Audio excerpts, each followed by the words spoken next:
This is going to be banging, right? So today going to be a big jump, right? So I'm going to talk about my history of handling situations, right? Not only handling situations, but approaching situations head on. Because when I was younger, I would run from situations. When I was in middle school, I would run from situations. You know what I'm saying? Then when I was in high school, all the way to maybe the end of high school, after I went to like disciplinary school, all the way to like maybe like 7 years ago, something like that, I would approach the situation head on, but instead of approaching it head on with discipline and empathy or things like that, I would totally destroy the place. You ever see Scorched Earth? You ever talk and see war and they're like scorched earth and they talk like that? That's how I would approach the situation. I would scorch earth the joint. If you talk, your niggas talking about burning bridges, I would not just burn the bridge. I would send the nuke to burn the bridge. Like I would, fuck the burning the bridge. I'm bombing the bridge. Like, you mean, that's how bad I would run you over. I would totally destroy the situation, right? Too heavy-handed. You mean, that's basically what it is. And you can't approach everything like that. And that was a big mistake of mine. And it was so much of a big mistake of mine that the first time I started doing it, I knew it was a problem. I'm like, yo, this is going to be a problem in my life, yo. And I had such a bad time like dealing with it because I could not control my emotions at the time. Still could barely control them now. But at that time, it was so bad. And it was so bad that it could have cost me my life multiple times. I mean, I can't even tell you how many times it could have cost me my life. You know what I'm saying? Later on, instead of it costing my life, it cost me more of my freedom. You know what I mean? And now I have such more of a calculated approach to things. You know what I'm saying? It's very calculated. You know what I'm saying? And that's something that people have to learn. They have to learn to have all your approaches calculated. And we're not talking about calculated with manipulation like 48 Laws of Power, Art of War, Sun Tzu, whatever other books you want to read when it comes to stuff like that. Even Niccolo Machiavelli, Ballatar Gracian, and all these type of people. You want to approach the situation calculated in a sense of, you want to be able to do the thing that you believe in. You see what I'm saying? Like, and I don't mean that you may believe that manipulating people is the right way to do things. That belief, you could believe that. But it don't necessarily make it true or make it right. But when you're doing things, when you know you're right, all right, I'll give it to you like this. I didn't learn how to fight until I was like in jail. And mind you, I'm already a trained fighter. I've been Golden Gloves winner. I've been a martial artist since I was in my 20s. So I already knew how to rumble. But going to jail in my 20s, it taught me how to fight for your life.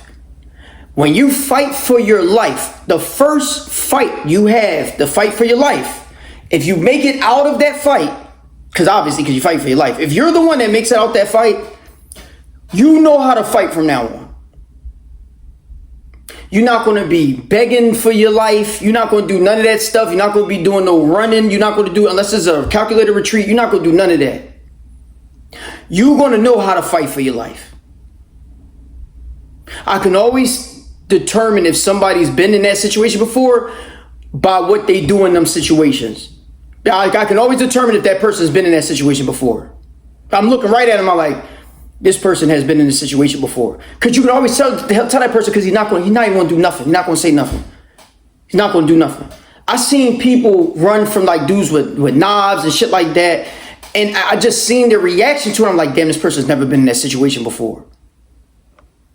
And then I've seen it and been in situations where you just like, oh, this is another walk in the park for this person.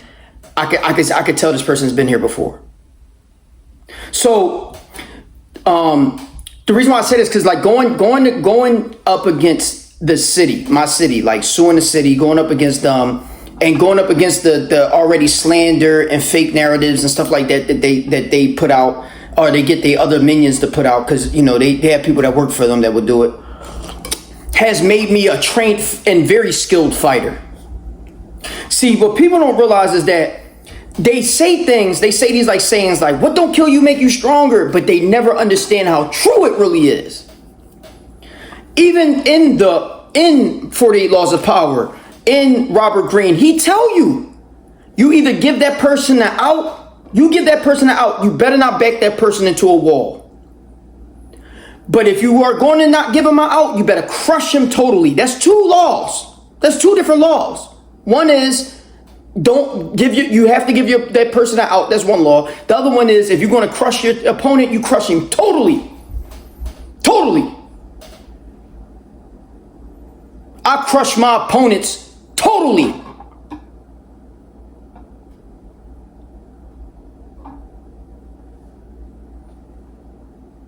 Period. There's no rap about it.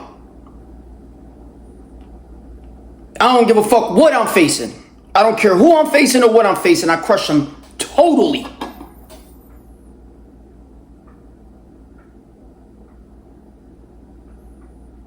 And that goes for evil too.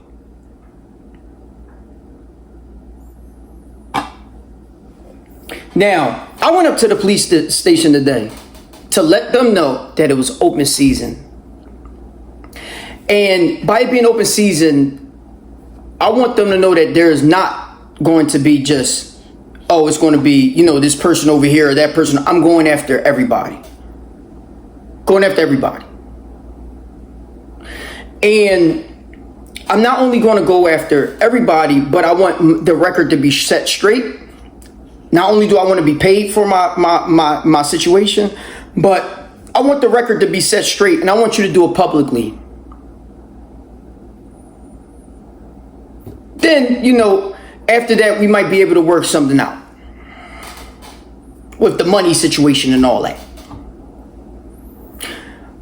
I walk into the police station. What the sign say? It says no recording or absolutely out here, whatever. First of all, why are you behind a bulletproof glass thing? If you're here to protect and serve us, why are you behind that? We know why you're behind it, because one, y'all scary as shit. Y'all scary as shit. The scariest I've ever seen people. Two, what you do? Why you feel like you need to be behind that? Why do you feel like you need to be behind that bulletproof glass and all that type of shit? Like you don't go home sometime. Like I can't just follow you home and shit like that. So you know that just is a burnout. For any person that thinks about public safety and shit like that, you know that them people they literally showing you that it's us against you. You're not welcomed. Then you say you can't record in here. First of all, I can record anywhere I want to. Then you recording.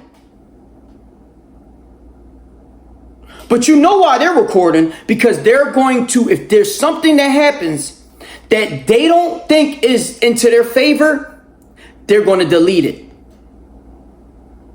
Like they did the evidence on my case that benefited me. They acted like the shit didn't exist. But what they didn't think of was me putting up a fight and what I was going to find out. And also another thing is that, you know, when you see stuff like that, like no recording, make sure that you know that you can record. You can do whatever you want, yo. It's under the First Amendment, it's protected. They're only saying that to try to scare you. They're only going to say that to people they feel like they could get out on them. They would never say that to a person like me, because they know I ain't going for it. Another thing, I go talk to the person at the front desk. Like I said, I wanted them to know that I was on their ass. And the guy comes out. He says, first of all, the first guy who was helping the person before me, in front of me, That nigga seen me because I walked all the way up. I didn't know if the guy was, what the bull was doing. He was obviously doing something he really didn't want me to hear, because he kind of looked at me and was like, damn, yo, like, I don't really want you to be behind me type shit. So I'm like, oh, all right, let me go ahead and, let him do him. And he seen me, and I know he looked right at me and ducked his head, and I knew he knew what I was coming for. And guess what he did when that guy left? He went right to the back and ran and hid. I wish I had $1 for every nigga that did that in my life. You niggas be hiding. Y'all hiding ass niggas. Keep hiding. Like I can't find you. But they hide. That's normal shit. You're supposed to hide. Evil hides from the light, bro. See, this is what really bothers me about our society, is that you don't know who's tough. Y'all niggas out here don't know who tough. You think the person walking around this joint acting crazy is tough. He not tough. Is a person right now that's crazier than that person, and he could really be drawn out here. He's the toughest one. I went to jail and did a crime that I didn't commit for 5 years, and could have came out and been really burnt out. And I'm not, and I didn't. I didn't do anything that was going to jeopardize me making sure that the truth was realized into this reality before I really, take it to another level. And so that has to, for people, they have to see that. You have to see how a real strong and determined person conducts itself out there, conducts war or conducts strategy and conducts these type of things. All right. So, or the guy, he runs away, right? Like I said, if I had $1 for every person that ever did that, and I'm not just talking about cops. I'm talking about niggas for real. That, like, guys in the street dudes and shit like that. I don't even discuss it, because they couldn't do nothing with me. They couldn't do nothing with me. They couldn't beat me in a fist fight. They couldn't do nothing with. First of all, they can't fight. Second of all, they couldn't beat me in nothing. They couldn't even beat me in a spitting contest. They couldn't beat me in nothing. So I stopped fighting them type of dudes, because they're not built for this type of fight. They not. I fight monsters, real monsters, David and Goliath shit that they can't fight, because they're too busy fighting y'all. They too busy taking advantage of the person that's a civilian, or the person that's like they can't help itself type shit. They would never go up against the cops. You kidding me? You think them street niggas that you talking about, them niggas, when the cops tell them to put their hands up, what they do? They put their fucking hands up. If the cop would have told them to suck their dick, they would have did that too. So, that's to show you, yo. But let it be a person they feel like they could get out of. They would trash that person. Shoot him, all in this shit, do all this crazy shit to him. But the cop is coming to take you away from your family, all that shit, and call you all types of names and all that shit. And what you gonna do? You gonna fall right in line and do exactly what he said. Exactly what he said. So when the guy ran, the other guy looks up from the desk. He sees me. He says something smart to the guy who ran, because I know the guy is sitting right behind the wall. I know he is, because he probably like, this nigga, I know. Ain't like he don't know my face. I know. So he said little slick shit to the nigga on the joint. So the guy, like, I know he probably's like, man, I gotta help this motherfucker out. So he comes up to me. He like, what's up, man? I'm like, hey, yo, let me ask you a question. You know these people? You know this person? He like, how long was he here? How long was he an agent here? The detective here. I was like, I don't know. I think he retired in 2020. Now, mind you, the detective on my case retired. He retired on my case. I wonder why he retired. Why would you retire in the middle of a case if you didn't do something totally illegal? Okay. Don't worry about it. Okay. All right. So he retires. He says to me, I don't know him. I said, really? You don't know him? Okay. I said, Detective Philippe and Falcone, are they around? He said, oh, yeah, they're. Then he caught himself.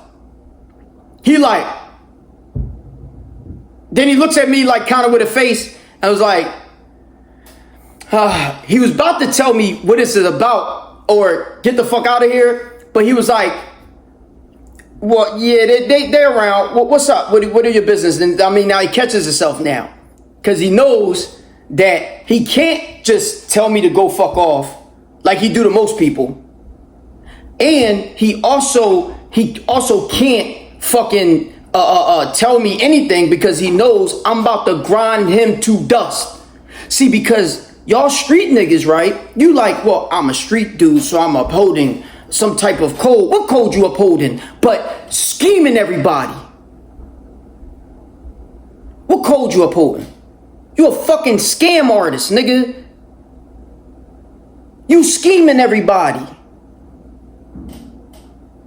There's nothing street about being a scam artist. You can't fight. So when you go up against people like that, you know just to follow their orders because you can't fight with them. You so fucking scary. You can't fight with them, but yet you'll take advantage of somebody weaker. You'll take advantage of the person he might got only a certain amount of money in his pocket, and you go and take advantage of that person that worked hard for his money. There's nothing street about that. That's just being a piece of shit. That's what that is. I don't give a fuck what a person says about that. That's just being a piece of shit. And because you've already lost your conscience, you're so far removed from that voice that tries to tell you right from wrong, you would never know that that's a piece of shit. You would never know who you are, really. Anyway, so I said, where is detective? Can he come down here and holler at me? Because I want to tell him something. He says, well, Detective Philippi is in another district, and Falcone is at Central Investigation. So Falcone got a raise to probably take Rich Reinhold's spot, who retired. So he is in Central, which means that he's just downtown in my city in Philadelphia. So I'll be down there tomorrow to tell him to his face, I'm on your ass. So I tell him, I'm like, oh, they like to run, huh? They like to run like your man over there. So I was like, no, I don't want nothing. Don't worry about it. I don't want nothing else. That's all I want. You good. All right, you have a great day. You mean? Y'all won't be able to do that because a lot of people don't have the ability to fight or the courage to fight.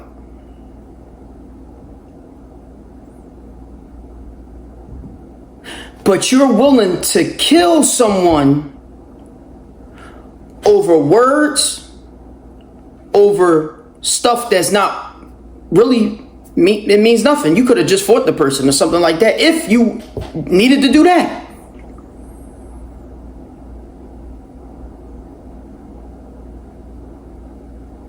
See, there's the disconnect right there. Because somebody has to tell you that that is sucker shit. That right there is sucker shit.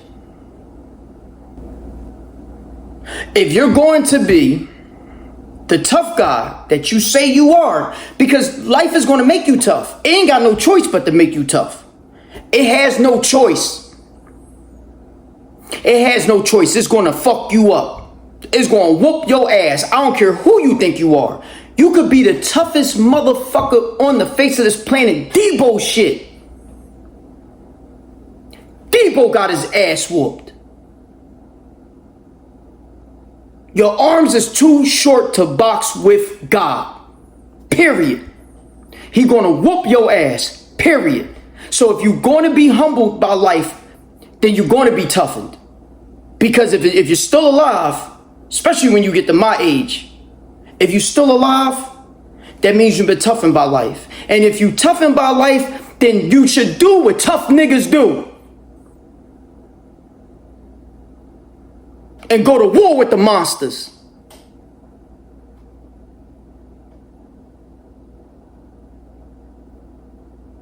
You go to war for what you believe in, and you stand up and you do the right thing, and you go to war against the people that try to oppress other people.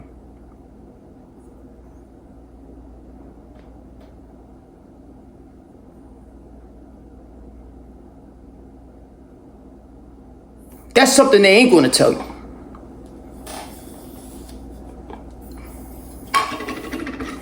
Now, we see a lot of this stuff about the genocide in Gaza, or, you know, all the type of systematic racism and all this type of stuff. And we're watching people choose sides. Right now, the world is getting worse with the good and evil thing.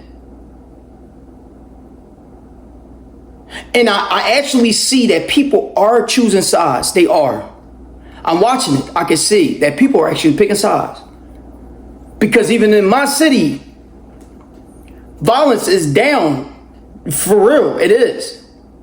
And I know why. I know why for a fact. I know why it's down. And it's supposed to be like that. One is down because it's just down. I'm not even going to why it's down, because I know, I mean, any person that's been in jail and done crime, they know why it's down. But it's also down because people are seeing it for what it really is, and people are starting to wake up a little bit. Like, oh shit, like, I don't want to be this person. I don't want to be that person. See, because I don't want to be the person going to war against the monster. I just don't have no choice. You see what I'm saying? But I'd rather have been doing something else. But I don't have no choice. See, I mean, I don't have no choice. I'm doing what God prepared me to do. And if you had connection with God, with your creator, the one that created you, you would know what you would be doing, what your purpose is. It's very easy to see.